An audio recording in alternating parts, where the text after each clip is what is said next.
Alrighty, one brief slide today to cover Philip II. Okay, Philip II is going to be King of Spain from 1556 until 1558.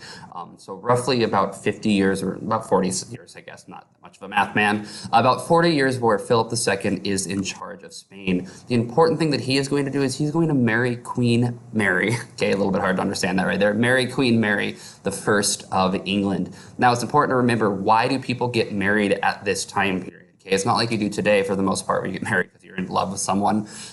You get married, oftentimes monarchs do at least, because it brings political power. So if you marry a queen from England and you're the king of Spain, you now unify England and Spain, okay, kind of under that same section of rule, which is going to be the reason that Philip and Mary are ultimately going to get married. It's more of a marriage of political gain than it is a marriage of actual interest in one another.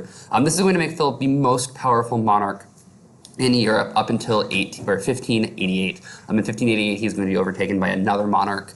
He's going to lose some of his political power around that time period. But it's important to understand that at this time, Philip II is the most powerful monarch in Europe. He's going to control, and primarily the reason he is the most powerful monarch in Europe, he's going to control Spain, his country that he's actually controlling and living in. Netherlands, he's going to have the Spanish colonies over in the New World, so Central America, South America, Florida, and the United States. Lots of different regions. He's going to control Portugal. He's going to have Brazil, parts of Africa, parts of India, and then the East Indies as well.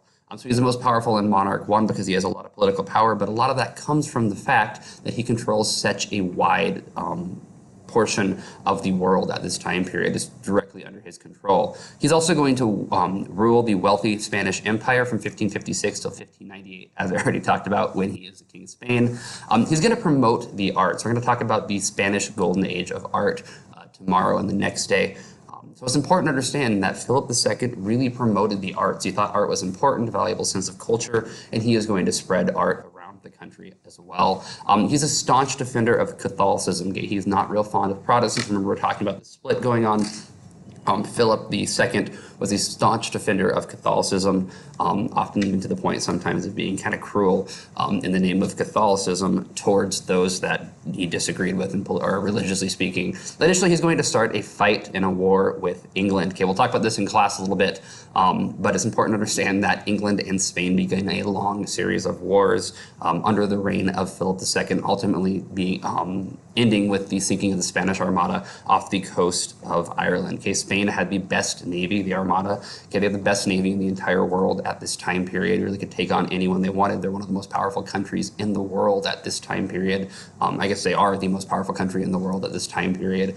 And Philip II is going to use that, and he's going to use that to take on England, who was the other powerful country in the world at this time period. That is all. Get a hold of me with any questions. We will review this to start class in the morning. Have a great day.